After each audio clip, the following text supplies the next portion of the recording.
হাই friends, স্বাগতম জনাইছোঁ দৰঙীয়া পাঞ্জিত all farming টিপছলৈ। মই আজি আপোনালোকৰ আগত আলোচনা কৰিব ওলাইছোঁ যে এটা লোকেল খাচী গাহৰি মানে সৰু পোৱালিৰ পৰা মানে ডাঙৰ হোৱালৈকে মানে আপোনালোকে মানে বিক্ৰী কৰালৈকে ইয়াৰ কিমান লাভ হ'ব আৰু কিমান খৰচ হ'ব তাৰ ওপৰত মই আলোচনা কৰিব ওলাইছোঁ।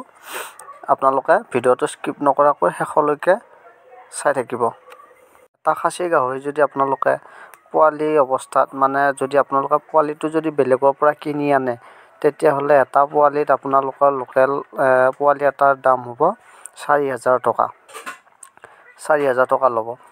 আৰু যদি নিজৰ যদি পোৱালি থাকে, যদি নিজৰ পোৱালি যদি আপোনালোকে খাচী কৰি ৰাখিব পাৰে, তেতিয়াহ'লে বহুত ভাল হয়। মানে তেতিয়াহ'লে মানে কি হয়, পোৱালিৰ দামটো আপোনাৰ মানে নিজৰে হয়। মানে পোৱালি আপোনালোকে কিনি আনিব নালাগে, নিজৰ পোৱালি হ'লে লাভটো অলপ বেছি হয়। এতিয়া মই আলোচনা কৰিব ওলাইছোঁ যে মানে পোৱালি যদি আপোনালোকে কিনি আনি যদি আপোনালোকে খাচী কৰে, খাচী কৰি আপোনালোকৰ মিনিমাম আপোনালোকে 8 মাহ পুহিব লাগিব। মানুহবিলাকে কয়, বহুতে কয় যে 6-7 মাহত 1 কুইণ্টেল হয়। মানে আমি পুহি আছোঁ বৰ্তমান। তাৰ ভিত্তিত মই ক'ব খুজিছোঁ যে মিনিমাম আপোনালোকে 8 মাহ পুহিব লাগিব, তেতিয়াহে এটা খাচী গাহৰি মিনিমাম ৱেইট 90 পৰা 1 কুইণ্টেল হ'ব। এতিয়া মই ক'ব বিচাৰিছোঁ যে আপোনালোকক কিমান খৰচ হ'ব এটা খাচী গাহৰি পুহিলে। এটা খাচী গাহৰিত আপোনালোকে মিনিমাম 1 কুইণ্টেল হোৱালৈকে মিনিমাম দানা 3 কুইণ্টেল দানা খুৱাব লাগিব। এতিয়া 3 কুইণ্টেল দানা খোৱালে 1 কুইণ্টেল হ'ব। এতিয়া আপোনালোকে দানা কি দানা খুৱাব, এইটো আপোনালোকৰ ওপৰত নিৰ্ভৰ। যদি আপোনালোকে যদি বৈজ্ঞানিক পদ্ধতিত যদি আপোনালোকে এইটো ড্ৰাই ফিডটো যদি খুৱায়, তেতিয়াহ'লে 3 কুইণ্টেল দানা খোৱালে আপোনাৰ গাহৰিটো 1 কুইণ্টেল ৱেইট গেইন কৰিব। এতিয়া 3 কুইণ্টেল দানাৰ দাম কিমান হ'ব? 1 কুইণ্টেল মিনিমাম 50 কেজি দানা বেগ আমাৰ ইয়াতে বৰ্তমান চলি আছে 1,500 টকা।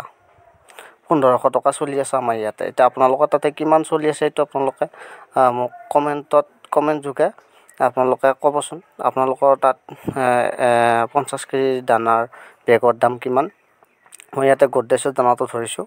1,500 টকা হ'লে 1 কুইণ্টেল দানাৰ দাম 3,000 টকা হ'ব। এনেকৈ আপোনাৰ 3 কুইণ্টেল দানাৰ দাম হ'ব 9,000 টকা। আৰু পোৱালিটোৰ দাম হ'ল 4,000 টকা। আপোনালোকৰ টোটেল খৰচ হ'ল 13,000 টকা। 1 কুইণ্টেল গাহৰি এটাত আপোনালোকৰ খৰচ কিমান হ'ল? 13,000 টকা হ'ল। এতিয়া আপোনালোকে বিক্ৰী কৰি পাব কিমান?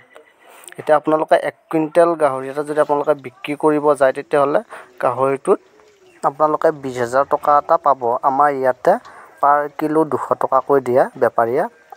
1 কুইণ্টেল গাহৰিটো 200 টকাকৈ হ'লে আপোনাৰ 20,000 টকা পাব। এতিয়া আপোনালোকৰ লাভ কিমান হ'ল? আপোনালোকৰ 13,000 খৰচ হৈছিলে। এতিয়া আপোনালোকে এটা খাচী গাহৰি পুহি আপোনালোকে লাভ কৰিব কিমান? 7,000 টকা। যদি পোৱালিটো নিজৰ হয়, তেতিয়াহ'লে আপোনালোক পোৱালিটো যদি মাইনাছ কৰি দিয়া যায় 4,000, তেতিয়াহ'লে 7 × 4 = 11,000 টকা আপোনালোকৰ লাভ।